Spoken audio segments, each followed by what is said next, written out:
नमस्ते बच्चों, आज हम कक्षा 7 का पाठ 18 संघर्ष के कारण मैं तुनक मिजाज हो गया कर रहे हैं। यह पाठ धनराज पिल्ले के ऊपर है। धनराज पिल्ले हॉकी के एक जाने माने खिलाड़ी है। यह पाठ उन्हीं का साक्षात्कार है जो विनीता ने किया था। अब इस चैप्टर का नाम आपने देखा क्या है? इसका नाम है संघर्ष के कारण मैं तुनक मिजाज हो गया। अब तुनक मिजाज क्या होता है? तुनक मिजाज वो इंसान होता है जिसको बहुत गुस्सा आता है, जिसकी नाक पे हमेशा गुस्सा बैठा रहता है। आप जरा सा कुछ बोल दो और वो गुस्से में आ जाए। अब ऐसा क्यों है उनके साथ? अब इस सवाल का जवाब भी आपको पाठ में ही मिलेगा। तो अब शुरू करते हैं। हॉकी के एक सुप्रसिद्ध खिलाड़ी धनराज पिल्ले जब 35 वर्ष के हो गए, उनका एक साक्षात्कार विनीता पांडे ने लिया था। इस साक्षात्कार का संपादित अंश यहाँ दिया जा रहा है।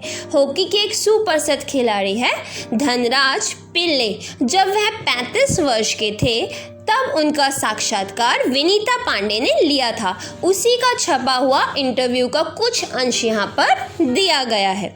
तो अब शुरू करते हैं। विनीता, खिड़की पुणे की तंग गलियों से लेकर मुंबई के हीरा नंदानी पवई कॉम्प्लेक्स तक आपका सफ़र बहुत लंबा और कष्ट साध्य रहा है। उस सफ़र के बारे में कुछ बताएं। अब विनीता पांडे धनराज पिल्ले से सवाल करती है कि आप खिड़की पुणे के रहने वाले हैं। पुणे में एक जगह का नाम है खिड़की, जो धनराज पिल्ले थे वहाँ रहते थे। तो वह कहती है वहाँ की तंग गलियों से लेकर मुंबई के हीरा नंदानी पवई कॉम्प्लेक्स तक पहुँचने के अपने सफ़र के बारे में कुछ बताइए कि उसमें कितनी प्रॉब्लम्स आई और ये सफ़र कैसा था आपका। तब धनराज पिल्ले बताते हैं, बचपन मुश्किलों से भरा रहा। हम बहुत गरीब थे। मेरे दोनों बड़े भाई हॉकी खेलते थे, उन्हीं के चलते मुझे भी उसका शौक हुआ, पर हॉकी स्टिक खरीदने तक की हैसियत नहीं थी मेरी।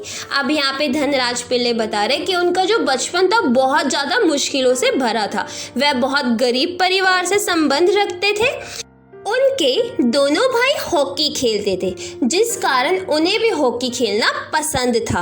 वह भी शौक में हॉकी खेला करते थे, लेकिन हॉकी स्टिक खरीदने के उनके पास पैसे नहीं थे, इसलिए अपने साथियों के स्टिक उधार मांगकर काम चलाते थे। उनके पास पैसे नहीं थे, जिस कारण वह हॉकी स्टिक नहीं खरीद सकते थे, इसलिए वह अपने दोस्तों से उनके स्टिक उधार मांगते थे और उससे खेलते थे। वह बताते हैं कि हॉकी स्टिक मुझे तभी मिलती थी जब वे खेल चुके होते थे। इसके लिए बहुत धीरज के साथ अपनी बारी का इंतज़ार करना पड़ता था। मुझे अपनी पहली स्टिक तब मिली जब मेरे भाई को भारतीय कैंप के लिए चुन लिया गया। उसने मुझे अपनी पुरानी स्टिक दे दी। वह नई तो नहीं थी, लेकिन मेरे लिए बहुत कीमती थी क्योंकि वह मेरी अपनी थी।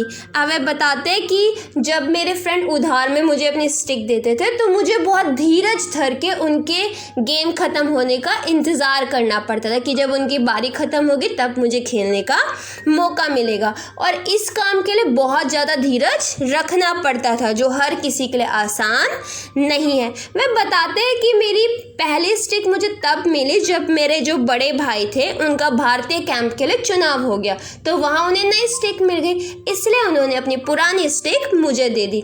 ये पुरानी स्टिक थी, लेकिन मेरे लिए बहुत ज़्यादा कीमती थी क्योंकि अब मेरे पास अपनी खुद की स्टिक थी।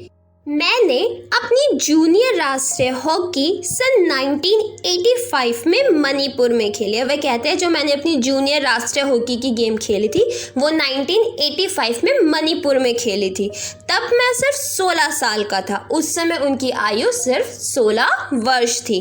देखने में दुबला पतला और छोटे बच्चे जैसा चेहरा। अपनी दुबली कद काठी के बावजूद मेरा ऐसा दबदबा था कि कोई मुझसे भिड़ने की कोशिश कोशिश नहीं करता था। मैं बहुत जुझारू था, मैदान में भी और मैदान से बाहर भी। वे कहते हैं कि जब मैंने हॉकी खेली थी पहली बार, जब मैं 16 वर्ष का था, तब मैं बहुत दुबला पतला था। मैं बिल्कुल पतला सा था, लेकिन फिर भी कोई मुझसे भिड़ने की हिम्मत नहीं करता था। वह कहते हैं कि मैं बहुत जुझारू था, मैदान में भी और मैदान के बाहर भी। जुझारू होता है लड़ने को हमेशा तैयार, तो वह मैदान हो या मैदान के बाहर हमेशा लड़ने को तैयार रहते थे। 1986 में मुझे सीनियर टीम में डाल दिया गया और मैं बोरिया बिस्तरा बांधकर मुंबई चला गया। उस साल मैंने और मेरे बड़े भाई रमेश ने मुंबई लीग में बेहतरीन खेल खेला। हमने खूब धूम मचाई। इसी के चलते मेरे अंदर एक उम्मीद जागी कि मुझे ओलंपिक के लिए नेशनल कैंप से बुलावा जरूर आएगा, पर नहीं आया। मेरा नाम 57 खिलाड़ियों की लिस्ट में भी नहीं था। बड़ी मायूसी हुई, मगर एक साल बाद ही ऑलविन एशिया कप के कैंप के लिए मुझे चुन लिया गया। तब से लेकर आज तक मैंने पीछे मुड़कर नहीं देखा। अब वे बताते हैं कि 1986 में उन्हें सीनियर टीम में डाल दिया गया था, तो वह अपना बोरिया बिस्तर, उन्होंने अपना सामान बांधा और सामान लेके मुंबई पहुंच गए। उस साल उन्होंने मुंबई लीग में अपने बड़े भाई के साथ मिलकर बहुत अच्छा खेल खेला। अब आगे उन्हें उम्मीद थी कि उन्हें ओलंपिक के लिए, नेशनल कैंप के लिए भी ज़रूर बुलाया जाएगा, पर उनके लिए बुलावा नहीं आया। उन्हें 57 खिलाड़ियों की लिस्ट में भी जगह नहीं मिली थी, लेकिन उन्होंने हार नहीं मानी। अगले साल ही उन्हें ऑलविन एशिया कप के कैंप के लिए चुन लिया गया और तब से लेके आज तक उन्होंने कभी पीछे मुड़कर नहीं देखा, अर्थात उन्होंने कभी भी हार नहीं मानी। आगे विनीता पांडे कहती है, आपका विद्यार्थी जीवन कैसा रहा? अपने स्कूल के दिनों से आपकी किस प्रकार की यादें जुड़ी है? अब धनराज बताते हैं, मैं पढ़ने में एकदम फिसड्डी था, अर्थात मैं पढ़ने में अच्छा नहीं था।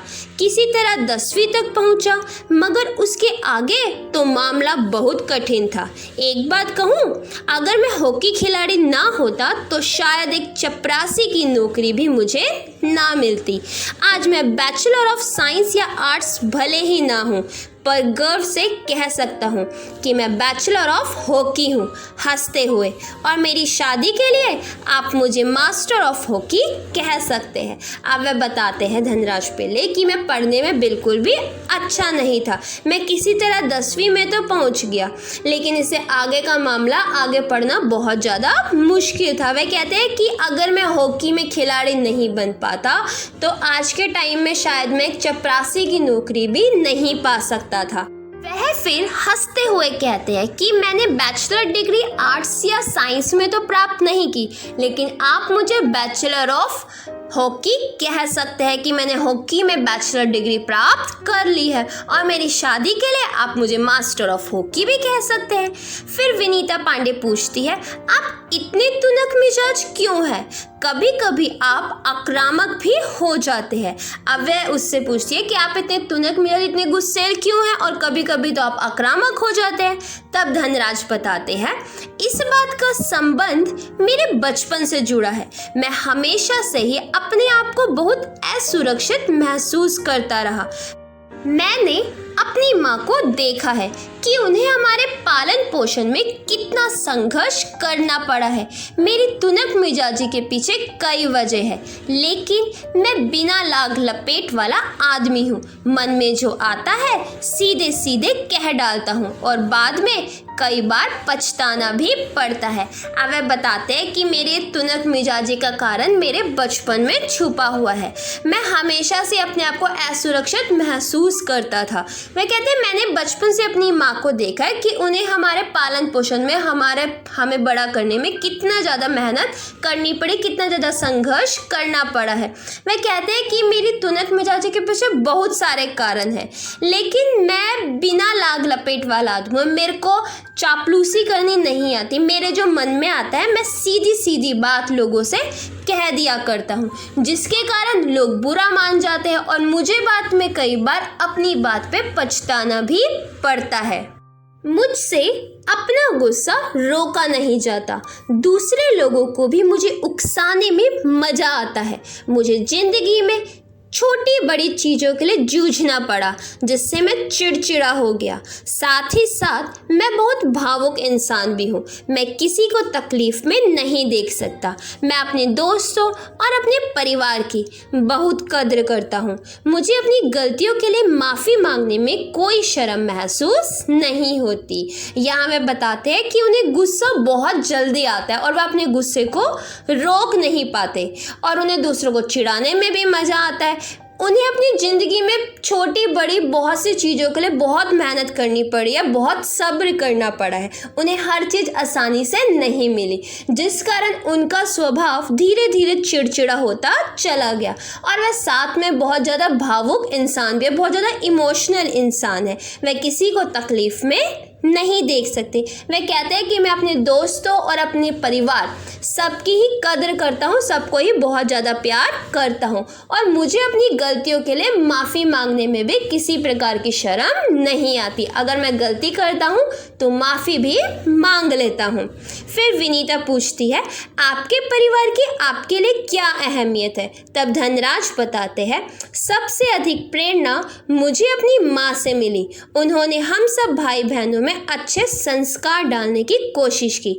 मैं उनके सबसे नज़दीक हूँ। मैं चाहे भारत में रहूँ या विदेश में, रोज रात में सोने से पहले माँ से ज़रूर बात करता हूँ। मेरी माँ ने मुझे अपनी प्रसिद्धि को विनम्रता के साथ संभालने की सीख दी है।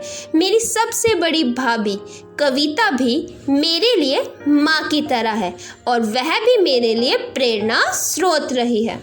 यहाँ वह बता रहे हैं कि मुझे सबसे अधिक प्रेरणा अपनी माँ से मिली है, क्योंकि उन्होंने हम सब भाई बहनों में बहुत अच्छे संस्कार डाले हैं। वे कहते हैं कि मैं उनके सबसे नज़दीक रहूं।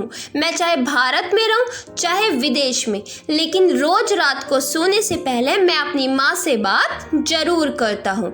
मुझे अपनी प्रसिद्धि को विनम्रता से संभालने की सीख भी मेरी माँ ने ही दी है, जिस कारण मैं इस पे घमंड नहीं करता। वे कहते हैं कि मेरी सबसे बड़ी भाभी जो कविता है, उनको भी मैं अपनी माँ की तरह ही मानता हूँ, क्योंकि उनसे भी मुझे बहुत ज़्यादा प्रेरणा मिलती है।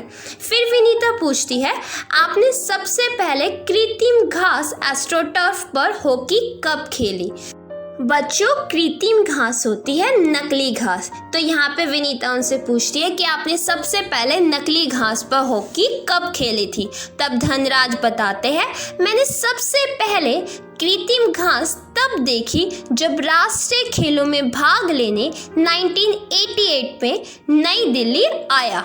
मुझे याद है कि किस तरह सौम्या और कारवाल हो मुझे एक कोने में ले जाकर कृत्रिम घास पर खेलने के गुर बता रहे थे, और जब वह बताने में लगे हुए थे, मैं झुक झुक कर उस मैदान को छू रहा था। मुझे विश्वास ही नहीं हो रहा था कि विज्ञान इस कदर तरक्की कर सकता है जिससे कृत्रिम घास तक उगाई जा सकती है।